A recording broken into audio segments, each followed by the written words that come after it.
उत्तर पूर्वी दिल्ली के दंगों में क्राइम ब्रांच की दिशाहीन जांच ने 16 परिवारों को बर्बादी के कगार पर ला खड़ा किया है। पुलिस ने जिन 16 लोगों को हत्या के मामले में गिरफ्तार किया, उनमें से ज्यादातर तो खुद दंगाइयों के निशाने पर थे। गोंडा में बिजली के सामान की छोटी सी दुकान चलाने वाले उत्तम चंद मिश्रा की कहानी सुनेंगे तो कलेजा कांप उठेगा।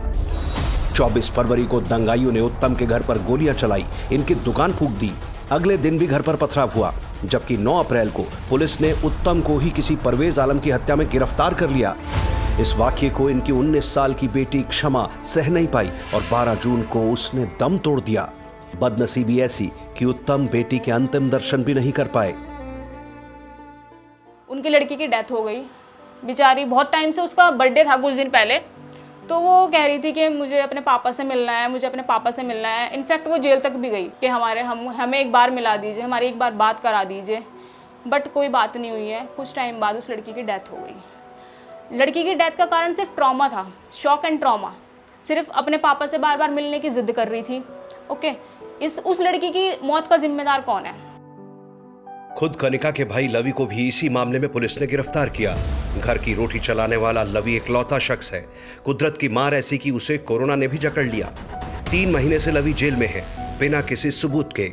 जो साहिल परवेज थे या इन्होंने, जो इनके पिता थे, जो भी थे, ठीक है, इन्होंने ये आरोप लगाया है कि इन्होंने गोली मारी है, इन्होंने हमारे साथ दंगा करा है। तो सर, इनके घरों को नुकसान क्यों नहीं पहुंचा? इनकी कोई दुकान, इनका कोई मकान, ठीक है, या कुछ और चीज़ें, इनका नुकसान क्यों नहीं हुआ है? बिग बाज़ार शॉप है वहाँ पे, वो भी तो जला दी जाती। अगर हिंदू लोग इतने ही डोमिनेटिंग होते तो उस दुकान को भी तो फूंक सकते थे।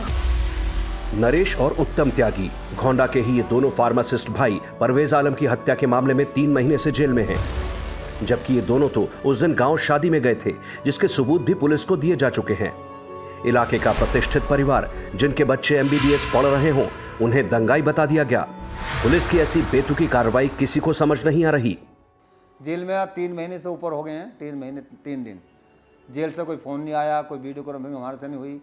बच्चे कोरोना हुआ, उनके नहीं हुआ, कहाँ है, एडमिट हैं, अस्पताल में हैं।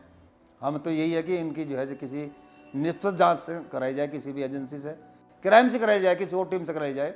अगर दोषी है तो दंड मिले, दोषी नहीं है तो जिन्होंने कृत किया उनको सजा मिलनी चाहिए। बस हमारा तो ये कहना है आप लोगों से। गोंडा के ही देवेश मिश्रा को भी क्राइम ब्रांच ने गिरफ्तार करने की पूरी तैयारी कर ली थी। देवेश का नसीब अच्छा था क्योंकि ये उस दिन इलाके में थे ही नहीं, जिसके सबूत इनके पास हैं।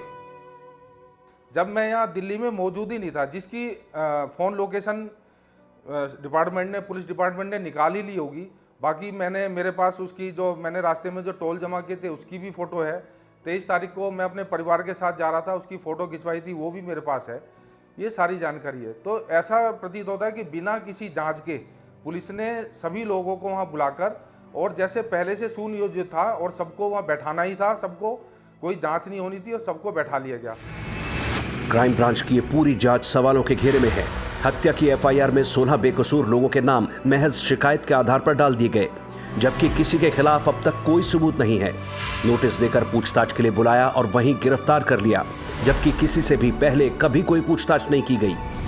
न्याय की दहलीज पर पुलिस की ये तफ्तीश टिक नहीं पाएगी, मगर तब तक जितना समय निकल चुका होगा, जितना नुकसान इन परिवारों का हो चुका होगा, उस अन्याय की भरपाई पुलिस कभी नहीं कर पाएगी।